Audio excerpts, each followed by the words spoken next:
Comment prendre en compte ces investissements monétaires? Comment prendre en compte ces investissements obligataires? Voici deux questions qui vont nous animer à présent dans Enjeu Patrimoine. Et pour cela, nous avons le plaisir de recevoir deux experts du sujet sur le plateau de Smart Patrimoine.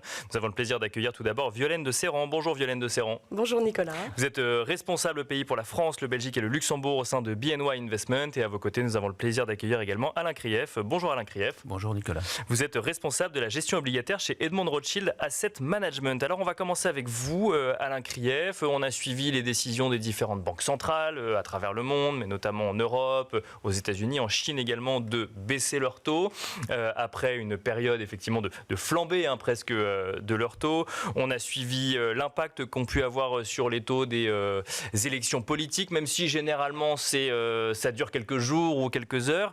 La question qu'on peut se poser aujourd'hui, avant d'aller sur une stratégie obligataire, c'est quel est le contexte de taux dans lequel on réalise des investissements à l'heure actuelle, en fin d'année 2024 ?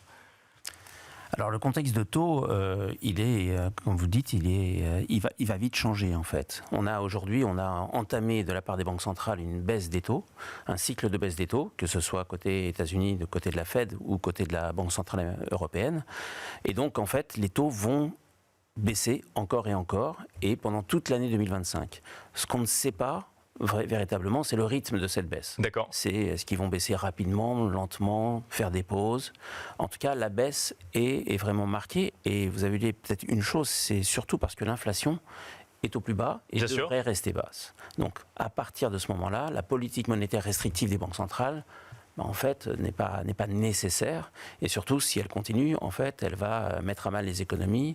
Et donc, c'est vraiment pas l'idée des banquiers centraux. C'est plutôt de sortir bien de cette phase de forte inflation. Et donc, ce qu'on appelle en anglais un soft landing, c'est-à-dire un atterrissage en douceur, et laisser l'économie recroître derrière. Donc cette idée de baisse de taux des banques centrales est actée malgré une élection de Donald Trump qui pourrait laisser entendre que l'inflation pourrait, si le programme était appliqué, repartir un petit peu aux États-Unis. Non, ça c'est pas un scénario central chez vous qui laisserait entendre que potentiellement il y aurait un peu moins de baisse de taux que prévu? Alors, en fait, c'est les taux courts qui devraient baisser assez rapidement. Bien sûr. Les taux longs, compte tenu de l'inflation éventuelle par rapport à un programme fiscal qui pourrait être assez important et donc des dettes souveraines assez importantes. Bien donc sûr. Un déficit un peu plus fort, notamment aux États-Unis, mais de façon générale, on n'attend pas des baisses de déficit. C'est un sujet en Europe aussi. Oui, complètement. Oui. Donc, à part en Allemagne, mais bon, c'est un autre problème. Mais en fait, on n'attend pas véritablement de baisse des taux longs. C'est clair. D'accord. Donc, selon nous, si on se projetait, disons, à la fin 2025, on va vraisemblablement avoir une courbe de taux beaucoup plus pentue. C'est-à-dire que des taux longs éventuellement plus hauts et des taux courts certainement plus bas.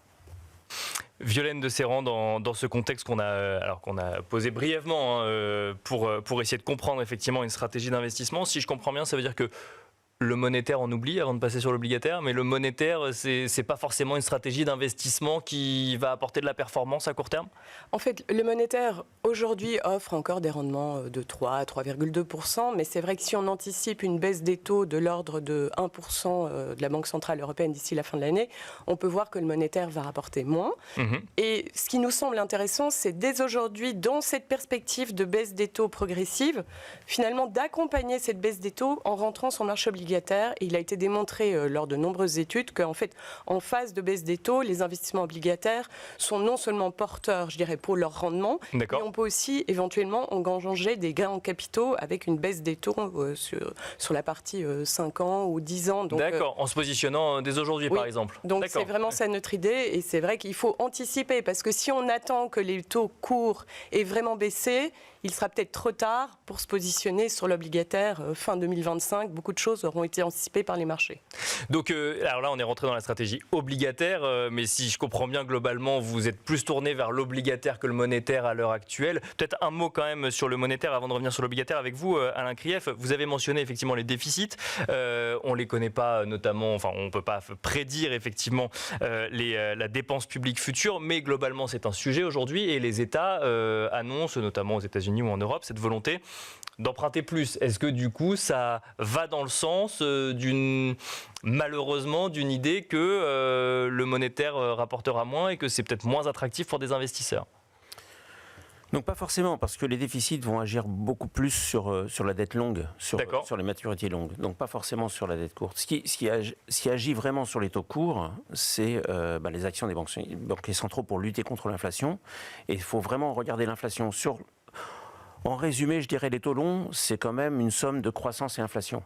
Donc, alors que les taux courts, en fait, c'est une décision. C'est une décision des banquiers centraux pour, en fait, ce qu'on appelle le taux neutre, pour bien faire fonctionner l'économie sans pour autant faire augmenter l'inflation. C'est bien sûr leur objectif de 2%. Donc aujourd'hui, on est de 5, on peut de 5, 1,7, 1,8, 2, enfin on est toujours autour de 2, mais on sent bien qu'on s'en approche. C'est pour ça que derrière l'inflation, on en parle un peu moins aujourd'hui, parce que on va dire que c'est presque... On est toujours vigilant, bien sûr. Mais on en parle un peu moins. Maintenant, on s'occupe de la croissance. Et pour avoir la croissance, en fait, vous avez différentes programmes et stratégies. Et à partir de là, pour ne pas mettre à mal cette croissance, en fait, voilà, donc vous avez des différentes stratégies des gouvernements. Et bien sûr, les banquiers centraux vont s'adapter. Jérôme Powell a dit que peu importe Donald Trump ou pas Donald Trump, il va continuer comme il l'a déjà commencé. Bien sûr, oui. Ceci dit, il attend quand même de voir le programme de Donald Trump et de toute façon, le temps qu'il le mette en place, on a un peu le temps. Donc on devrait quand même avoir des baisses de taux de la part de la Banque fédérale américaine, de la part de la Banque centrale européenne, de façon assez régulière. Voilà. Et donc ça, c'est plutôt sur les taux courts et ça touche directement le monétaire. Et sur l'obligataire, alors quand on fait de la stratégie obligataire, si on veut investir... Je vous repose une même question comme je vous l'ai posée sur le monétaire, Violaine de Serran. On entend de plus en plus de gens nous dire l'obligataire, en fait, ça rapportait quand les banques centrales montaient leurs taux. Maintenant, il faut retourner sur les actions. C'est pas ce que vous nous avez dit tout à l'heure. Vous n'êtes pas forcément convaincu de cette stratégie-là. Il reste des choses à faire sur l'obligataire. Oui, alors c'est vrai que quand on parle d'obligataire, il faut distinguer. Évidemment, on peut parler d'emprunt d'État. C'est pas ce qu'on préconise. Et comme l'a dit Alain, c'est vrai qu'il y aura beaucoup de refinancement. Il y a un risque que les taux longs sur le 10 ans remontent un peu. Donc nous, on privilégie plutôt ce qu'on appelle le crédit, les obligations d'entreprise. Donc il y a deux approches. Soit vous avez un risque très modéré et vous vous dites je vais aller prêter à des entreprises de qualité investment grade et là on peut encore capter des rendements de 3,3, 3,5% qui sont vraiment l'approche défensive et là vous avez quand même un surcroît de rendement de l'ordre de 1% par rapport aux emprunts d'État. D'accord. Donc là c'est des entreprises sûres entre guillemets mais avec un rendement du coup un peu moins élevé que si on allait sur des entreprises plus risquées. Oui, c'est exactement ça. Et en fait pour nous les deux se combinent. Donc vous pouvez aller sur cette partie plus investment grade, donc crédit d'entreprise sûr, ou l'autre approche qui est un peu plus risquée et qui pour moi aujourd'hui offre des rendements très attractifs, c'est aller sur les obligations dites à haut rendement, le high yield, qui en fait aujourd'hui offre encore en euros des rendements de l'ordre de 5,3, 5,5%, qui nous semblent en absolu des rendements attractif à capter. Et il y a un autre point, c'est que la qualité de ce rendement à yield, finalement, c'est plutôt amélioré au fil des ans. Le poids des obligations les plus spéculatives, ce qu'on appelle le junk high yield en jargon anglo-saxon, le triple C, a fortement baissé dans les indices à yield. Pour une raison qui est en fait que beaucoup de ces entreprises les plus risquées ont été refinancées avec des crédits sur mesure par les marchés privés.